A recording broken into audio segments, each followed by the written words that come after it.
Continuamos con nuestro estudio en el Evangelio de Juan y en esta noche vamos a poder terminar el Evangelio de Juan en el capítulo 7, que es justamente lo que nos corresponde. Capítulo 7, versículos 40 al 53. Hemos tenido un receso al respecto del Evangelio de Juan en este tiempo que hemos estado estudiando, pero ha sido maravilloso también poder ser ministrados por la vida de nuestro hermano Osman, y hemos podido recibir 2 domingos, una enseñanza preciosa. Y el domingo pasado hemos podido compartir también referente al Día del Padre, es que hemos podido honrar a los padres y también enseñar a nuestras vidas, según la palabra, cómo debemos vivir y qué tenemos que hacer. Pero volvemos a nuestro estudio en medio de la fiesta de los tabernáculos, en medio de personas que habían creído en Él, otras personas que le habían rechazado, personas que le buscaban al Señor Jesús por sus milagros y otras personas que le buscaban honestamente. Dios se glorificó en todo ese tiempo y creemos que el Señor hizo una obra perfecta. Nadie pudo detenerlo cuando no era su tiempo, y aún Él estuvo en medio de todos, compartiendo que Él mismo es y era el Cristo. Veamos capítulo 7, versículos 40 al 53. Entonces algunos de la multitud, oyendo estas palabras, decían: verdaderamente este es el profeta. Y otros decían: este es el Cristo. Pero algunos decían: de Galilea ha de venir el Cristo. ¿No dice la Escritura que del linaje de David y de la aldea de Belén, de donde era David, ha de venir el Cristo? Hubo entonces disensión entre la gente a causa de él. Y algunos de ellos querían prenderle, pero ninguno le echó mano.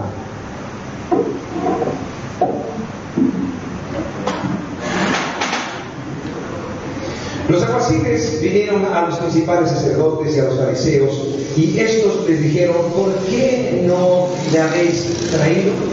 Versículo 46, los alguaciles respondieron: jamás hombre alguno ha hablado como este hombre. Entonces los fariseos le respondieron: ¿también vosotros habéis sido engañados? ¿Acaso ha creído en él alguno de los gobernantes o de los fariseos? Mas esta gente que no sabe la ley, maldita es. Les dijo Nicodemo, el que vino a él de noche, el cual era uno de ellos. Perdón, vuelvo a leer el 50. Les dijo Nicodemo, el que vino a él de noche, el cual era uno de ellos: ¿juzga acaso nuestra ley a un hombre si primero no le oye y sabe lo que ha hecho? Respondieron y le dijeron: ¿eres tú también Galileo? Escudriña y ve que en Galilea nunca se ha levantado profeta. Y cada uno se fue a su casa. En la porción anterior que vimos en nuestro estudio del Evangelio de Juan, el Señor Jesús estaba en medio de mucha gente, en medio del evento final de la fiesta de los tabernáculos. Hemos hablado muchísimo sobre la fiesta, pero ahora imaginémonos, hemos llegado al final de la fiesta, y en el final de la fiesta hay que hacer un acto especial. Y este acto especial es el derramamiento del agua. 7 veces de un cántaro va a derramarse agua para significar esa agua que el Señor les había dado en el desierto. Entonces van a recordar la bendición de Dios con esta agua. Si no hubiera habido esta agua, hubieran muerto en el desierto. Por lo tanto, en la fiesta de los tabernáculos, que recuerda todo ese caminar en el desierto, ellos pueden terminar este acto, esta conmemoración, a través de este acto, 7 veces derramando agua de un cántaro. Pero recordemos qué es lo que pasó en este momento. El momento crucial donde se está haciendo este acto, Jesús levanta la voz. Y al levantar la voz dice lo siguiente. Dice: el que quiere venir a mí y beber y tenga sed, beba. Vamos a ver específicamente, versículo 37 al 39. Si alguno tiene sed, venga a mí y beba. El que cree en mí, como dice la Escritura, de su interior correrán ríos de agua viva. Esto dijo del Espíritu que habían de recibir los que creyesen en él, pues aún no había venido el Espíritu Santo, porque Jesús no había sido aún glorificado. Si alguno tiene sed, venga a mí y beba. Imagínense el momento en el que el Señor está diciendo esto. Están conmemorando cómo el mismo Señor les había dado agua como algo tan vital para ellos, y había sido esto milagrosamente. Y el Señor Jesús está diciendo: si alguien tiene sed, venga a mí y beba. Les está diciendo que Él es el Mesías. Les está diciendo que Él es el agua viva. Les está diciendo que Él es mejor que la misma agua que Dios les había dado. Que en Él no solamente hay agua, sino que esta agua da vida. El agua misma en nuestro pensamiento, claro que sí, es vital, por eso da vida, por eso podemos entender que es algo tan necesario. Sin embargo, Él se está refiriendo a Él mismo como el agua viva. ¿Se acuerdan ustedes que habíamos compartido sobre el pan del cielo? Y estábamos hablando sobre el maná también, que habían recibido a través del milagro del Señor. Habían recibido el maná del cielo, y el Señor dice: yo soy el pan de vida. Como decir una vez más aquí con el agua, como decir: esto solamente es sombra de mí. Esto solamente reflejaba mi venida y lo que yo iba a hacer. Él es el pan de vida, el que come de Él será saciado. Él es el agua de vida, el que bebe de Él no tendrá sed jamás. Y recordamos nosotros ese evento en medio de este compartimiento, donde la mujer samaritana se encuentra con el Señor, y el Señor le dice: si tú bebieras del agua que yo te daré, no tendrás sed jamás, y de tu interior correrán ríos de agua viva. Esta escena es tremenda, porque cada uno de los que estaba ahí estaba esperando a un Mesías distinto, y de repente aparece alguien que estaba en medio de ellos todo el tiempo, y le rechazan. Y hemos visto que le rechazan simplemente porque conocían a su padre y a su madre, y a sus hermanos y a sus hermanas, y le rechazan simplemente por eso. Le rechazan porque no estuvo en la escuela de los grandes maestros de la época. De una y otra manera, aquel que es el pan de vida, aquel que es el agua viva, aquel que tiene vida eterna para ellos, es rechazado. La pregunta es si es rechazado por ti. Porque si nos ponemos como simplemente religiosos, entonces tendremos nuestra religión, pero no tendremos salvación. Si nos volvemos una vez más simplemente religiosos, entonces conoceremos las Escrituras, pero no conoceremos al Señor de la Escritura. Podremos nosotros tener una vida religiosa, una vida piadosa de alguna manera, habiendo haber dejado algunos pecados, pero aún no tendremos vida eterna, porque no le conocemos. Es importante que en nuestro corazón y en nuestra mente pueda estar el Señor entronado como el único que tiene vida para nosotros. Ayer me decía un hermano llamándome con mucho cariño, y me decía: Sergio, me ha apartado de este tiempo porque siempre llego a lo mismo. Vuelvo a creer que yo lo puedo hacer todo. Es más, me doy plazos y determino: en tantos días voy a solucionar sus problemas y voy a entregarme más al Señor. En tanto tiempo voy a estar mejor y voy a entregarme al Señor. Te estoy llamando porque sé que esto no va a funcionar. En otras palabras, me rindo. Creo que no debo permitir que mi vida siga dependiendo de mí mismo. ¿Cuál es la decisión tuya? ¿Cuál es la decisión mía? Continuemos entonces desde el versículo 40 en adelante, que es la porción que nos toca hoy. Entonces algunos de la multitud, oyendo estas palabras, decían: verdaderamente este es el profeta. No se estaban equivocando, claro que era un profeta, pero no era el profeta, era la palabra viva de Dios. La profecía es palabra de Dios, Él es el verbo. Por lo tanto, no se equivocaban si estaban hablando de que Él manaba la profecía, que Él era el profeta, de Él manaba la profecía, la palabra viva de Dios. Pero simplemente estaban diciendo otra cosa.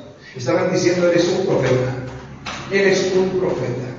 Y si es un profeta, entonces no es Dios. El concepto del mundo sigue siendo el mismo. Aceptan a Jesucristo como un profeta, como un buen hombre, como un revolucionario, como un libertador, pero no pueden reconocerle como Dios mismo. Entonces algunos de la multitud, oyendo esas palabras, decían: verdaderamente este es el profeta. Versículo 41. Otros decían: este es el Cristo. Este es el Cristo. Algunos sí creyeron en él. Pero algunos decían: ¿de Galilea ha de venir el Cristo? ¿De Galilea ha de venir el Cristo? El problema de Galilea era que tenía mala fama.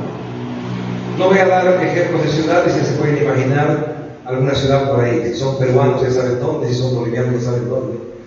Pero ellos estaban diciendo: Galilea, no, de Galilea no sale nada bueno.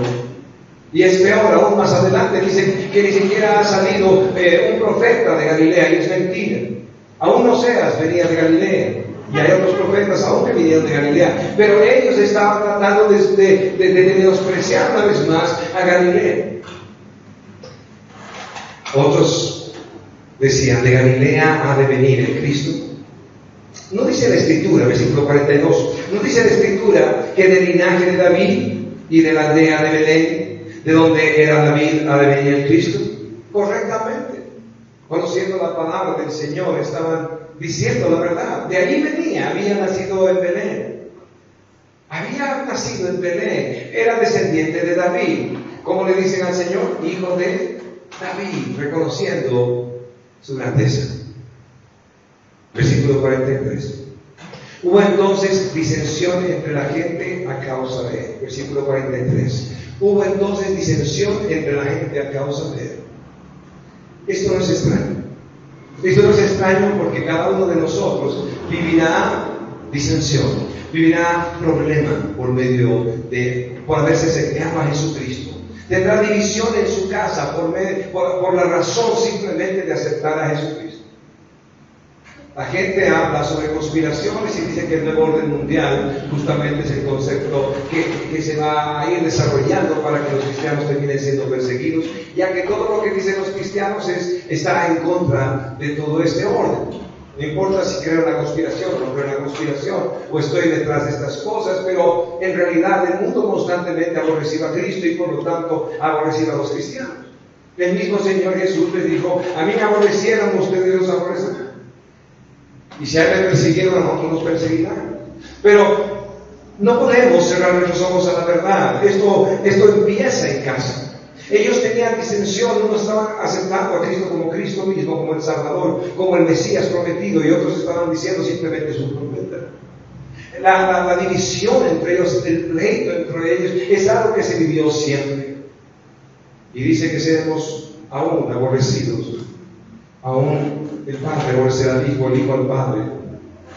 Cada uno aborrecerá al de su casa, aún al de su lado, por causa de Jesucristo. El Señor dice: no he venido a traer unidad sino división. Pero no es que el proyecto de Dios sea dividir la casa, sino que aún cada uno de nosotros, cuando ha conocido a Cristo, se ha acercado con tanto amor a sus familiares, a cada uno de los que le rodea, y le ha rogado que se reconcilie con Dios. Le ha mostrado que en verdad solamente su pecado le va a llevar al infierno. Y aún diciéndole la verdad, como haría un buen médico diciéndole a la persona que está sufriendo, pudiendo decirle: esta es la realidad de tu problema, y si no haces algo, pronto vas a morir. Con tanto ruego, con tanto amor. Y la mayoría hemos sido despreciados. Absolutamente podemos reconocer que hay un montón de falso cristianismo que es aborrecido. Que es aborrecible. Hasta los creyentes aborrecemos la falsa doctrina. Doctrinas de demonios que todo el tiempo están viviendo como si fueran espíritas, donde hay demonios en todas partes, cuando el Señor puso a Satanás bajo nuestros pies. Y esto que no significa que no pueda existir en algún momento la necesidad de sacar un demonio de una persona endemoniada.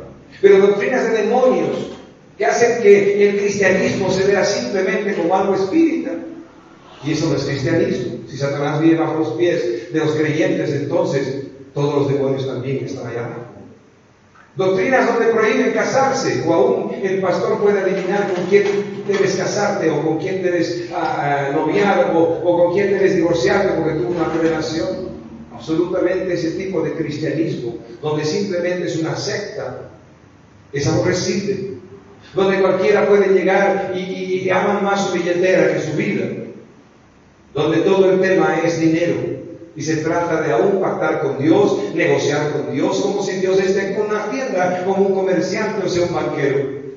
Claro que sí, todo ese cristianismo es aborrecible, pero tristemente la sana doctrina es aborrecible por causa de que el mundo no quiere saber de su pecado y no quiere saber de que necesita arrepentimiento. No quiere escuchar de que Dios es un Dios que tiene ira y que está irado contra el pecador todos los días de su vida.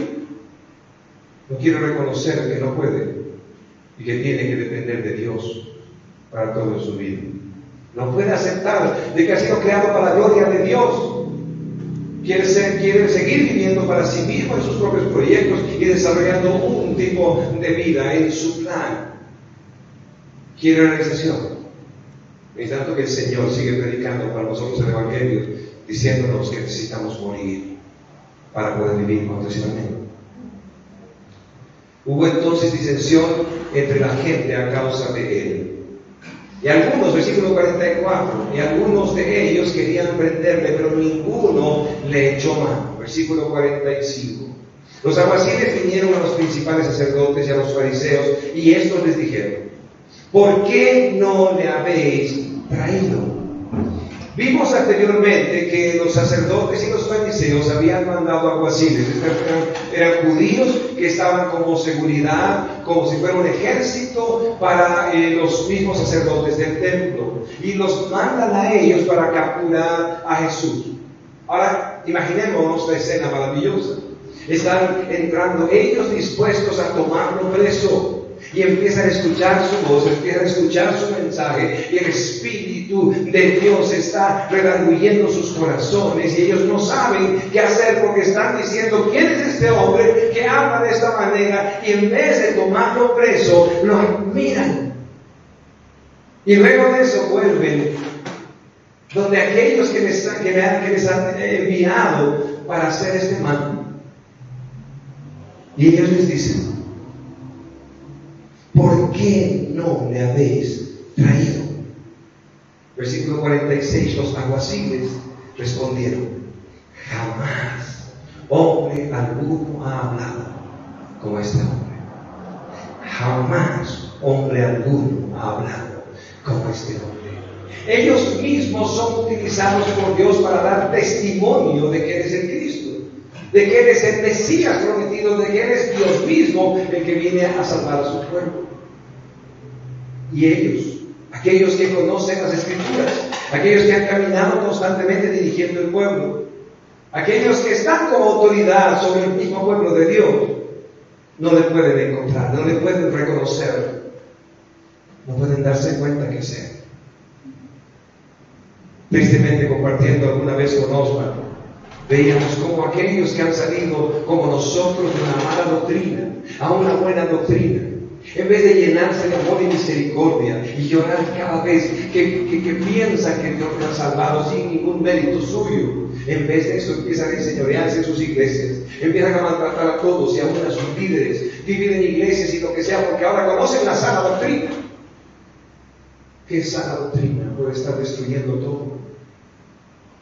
No puede ser que nos lleguemos de soberbia por conocer a Cristo y conocer las Escrituras. Pero eso pasaba justamente con ellos. Al conocer tanto, no podían ni siquiera ver al Señor, porque estaban envanecidos en su conocimiento. Se creían mejor que otros. Y el día que tú y yo nos creamos mejores que otros por conocer a Jesucristo, entonces será nuestro fin, porque saldremos de la gracia del Señor. Mientras tanto que sepamos la palabra en verdad, no miraremos a alguien como menor que otros, menor que nosotros, perdón, como más pequeño que nosotros. Jamás hombre alguno ha hablado como este hombre. Versículo 47. Entonces los fariseos le respondieron: ¿también vosotros habéis sido engañados? Oh Dios. En mi época era peor la persecución del cristiano. Cuando alguien decía, por lo menos en el círculo donde yo vivía, me he convertido cristiano, La pregunta era, ¿acaso eres drogadicto, o eres esto, o eres el otro, o eres alcohólico, o eres... ¿Cómo te vas a convertir a los evangélicos? Peor todavía, cuando alguien se convertía a los evangélicos, no faltaba la madre o el padre que decía, ya no eres mi hijo. En Mercamaya, en el norte de Potosí, organizaron aún los de la iglesia, organizaron una persecución contra los hermanos misioneros que habían venido a predicar, que habían ido a predicar ese lugar. Quemaron la casa de la familia que les recibió, y dentro de esa casa estaba toda la familia que les recibió y estaban los misioneros. Los mataron, los torturaron.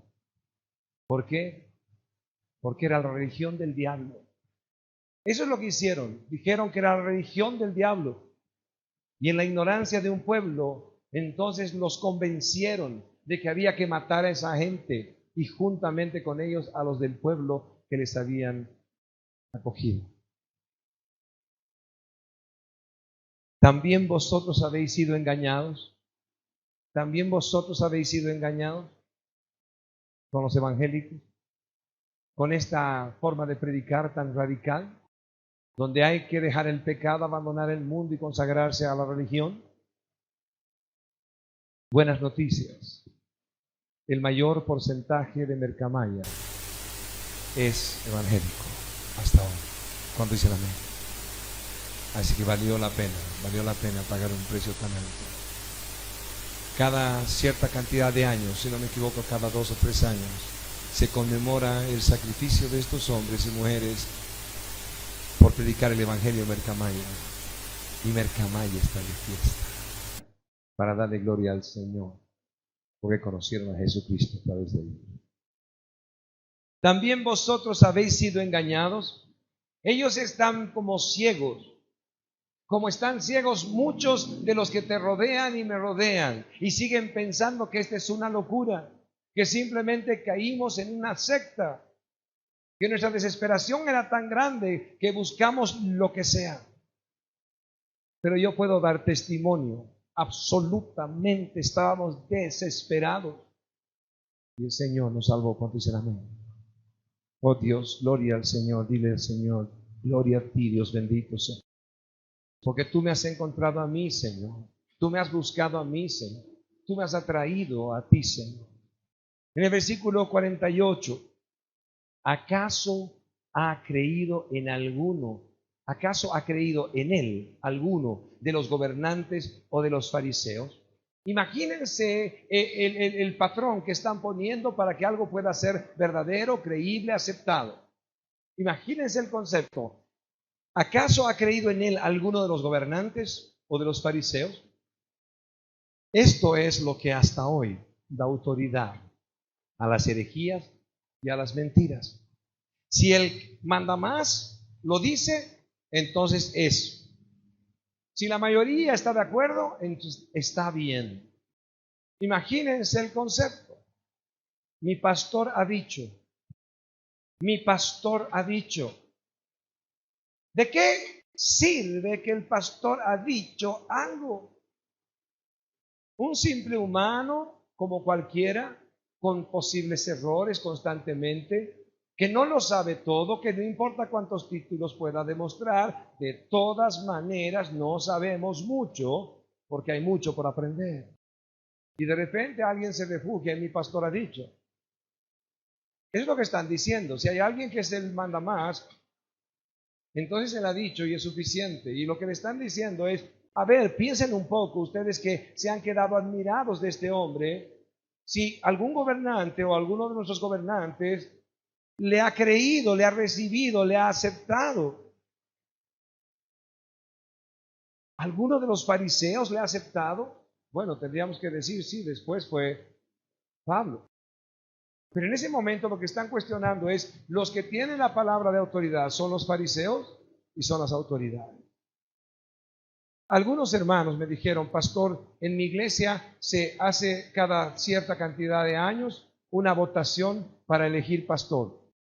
Y también de esa manera se elige un cuerpo de ancianos o líderes en votación. Entonces la iglesia tiene las autoridades que quiere. ¿Se pueden imaginar La Escritura dice que nosotros vivimos en necedad constantemente hasta que nos convertimos. Y cuando nos convertimos todavía tenemos que renovar nuestra mente con las Escrituras. Y luego de eso recién podremos nosotros tomar decisiones en el Señor que puedan ser de acuerdo a las Escrituras y de acuerdo a su voluntad. Y queremos hacer de la iglesia un centro democrático, donde la mayoría manda. Entonces va a suceder lo que ha sucedido en muchas iglesias. Pastor, ¿podemos bailar? No, no pueden bailar, esto no es discoteca, es una iglesia. No, pero las iglesias del frente bailan y todos quieren bailar, pastor. Ah, bueno, entonces hay que bailar. A ver, levanten la mano quienes quieren bailar. Cuidado, levanten la mano porque levanten la mano si quieren bailar y de repente ahí está. Ah, mayoría, anote, Ujier, por favor, hermano, anote. Quieren bailar en la iglesia, les vamos a dar baile. Desde ahora, por favor, necesitamos un local más grande para que los hermanos estén felices en la iglesia y bailen. Pastor, usted no puede poner en disciplina al que ha caído en adulterio siendo líder de la iglesia, siendo miembro oficial de la iglesia. Usted no puede públicamente ponerlo en disciplina. ¿Por qué? Porque se ve horrible. ¡Qué vergüenza! Pastor, ¿acaso usted no tiene algún pecado? No, pero la Escritura dice eso. Que en la iglesia debemos tener disciplina y que si alguien que es miembro de la iglesia ha caído en pecado, no se arrepiente de su pecado y permanece en esto, o de repente su pecado ha sido público y ha afectado otras vidas, entonces tiene que estar públicamente aquí. Y tiene que decir, hermanos, he pecado de esta manera y he traicionado a mi mujer ya me ha dejado, pero yo me he arrepentido y quiero quedarme en la iglesia para ser disciplinado y poder transformar mi vida de acuerdo a lo que el Señor quiere, porque soy creyente, pero he caído. Y la iglesia lo perdonará. Y lo perdonaré. No podrá ser líder, no podrá ejercer ministerio, seguramente va a ser muy difícil. Si el Señor lo restaura, bueno, veremos hasta dónde lo va a restaurar, en qué año lo va a restaurar. Y tendrá comunión con nosotros y caminaremos con Él y estaremos cuidándolo. Y el pastor pasará más tiempo con él que con nadie, porque es una oveja caída que necesita restauración. ¿Cuántos dicen amén? ¿Y qué tal si lo ponemos en votación? A ver, la iglesia, ¿está de acuerdo? No, no está de acuerdo. Entonces, ¿qué hacemos? Bueno, dejaremos pasar nomás. El que adultere nomás, no corran la voz. Que no salga de la iglesia el chisme, porque van a pensar mal de nosotros. Aquí el argumento de ellos es a esos hombres que han creído, de alguna manera se han quedado impactados. No hay otro hombre que pueda hablar como este hombre. ¿Cómo vamos a detenerlo aunque tengamos órdenes para hacerlo? Y los fariseos le están diciendo, ¿acaso ha creído en alguno de los alguno de los gobernantes? ¿Acaso ha creído en él alguno de los fariseos? Por lo tanto, no importa que el mundo entero piense que esto está bien o esto está mal. No importa que todo el mundo diga, pastor, ¿sabe qué? No estoy de acuerdo con su iglesia, porque ustedes no están de acuerdo con el matrimonio entre el mismo sexo. Oh, pastor, yo no estoy de acuerdo con su iglesia, porque su iglesia es retrógrada. No está de acuerdo con que nosotros pongamos al gringo o al indio así en su lugar, porque, ¿sí? Si la mayoría va a ponerse a dirigir la obra del Señor, estamos perdidos. Porque la iglesia es para el gringo y para el indio. ¿Cuándo dicen amén? ¿Cuándo dicen amén? La iglesia es para todos, la puerta está abierta. Y también para todo pecador, sea adúltero, sea homosexual, sea travesti, sea alcohólico, sea lo que sea, la puerta está abierta. Y cuando se convierta a Jesucristo y sea parte de esta iglesia, entonces tendrá que caminar conforme a los principios que Dios ha dado para su iglesia. Pero todos son bienvenidos, ¿cuántos dicen amén? Así que no es un tema de mayoría. En La Paz, cuando comenzamos la iglesia, un hermano me dijo, pastor, quiero llevar a los alcohólicos y drogadictos de mi centro a tu iglesia el domingo para que se congreguen. Entonces yo le dije, pero claro, ¿para qué me preguntas? Vengan cuando quieran, es su iglesia. No, pastor, me dice, le estoy preguntando porque a más de una iglesia que hemos llevado a la gente se ha salido de su iglesia. Así, entonces vengan con mayor razón. Entonces vinieron y cada uno de ellos eran alcohólicos terminales que estaban en un centro de rehabilitación y tenían cicatrices por todo lado porque vivían todo el tiempo en la calle. Entonces, muy ordenadamente, bajaron de la camioneta en pleno Calacoto, la zona sur de La Paz, y ahí de repente estaban todos los autos muy bien parqueados y todo lo que sea, pero de repente llega una camioneta llena de gente, llena de marcas, por la violencia que vivían. Entonces, pasa cada uno ordenadamente en un sector de la iglesia que estaba a mano izquierda, había como una L, algo así, y yo estaba parado acá y a la izquierda entran todos ellos, eligen ese lugar y se sientan todos. Entonces yo le digo, iglesia amada, les presento a este grupo que viene del centro de habilitación con el hermano fulano y el pastor Mengano y van a estar con nosotros. Y bueno, entonces pasaron como 3 semanas y la cuarta semana no vinieron ellos. Entonces, como ellos no vinieron, aproveché y le dije a la iglesia, hermanos, esto ha pasado y este pastor me ha dicho que en las iglesias donde han ido, la gente se ha ido y por eso no pueden ir a una iglesia. Quiero decirles que si alguien se viene de esta iglesia, porque ellos vengan, hace bien para irse. Porque nosotros queremos que la gente se convierta a Jesucristo y que esté lleno de misericordia. Y que no se crea mejor que ellos, porque yo y ellos somos lo mismo, y tú y ellos son lo mismo, porque solamente son pecadores arrepentidos que están buscando a Dios. ¿Cuántos dicen amén?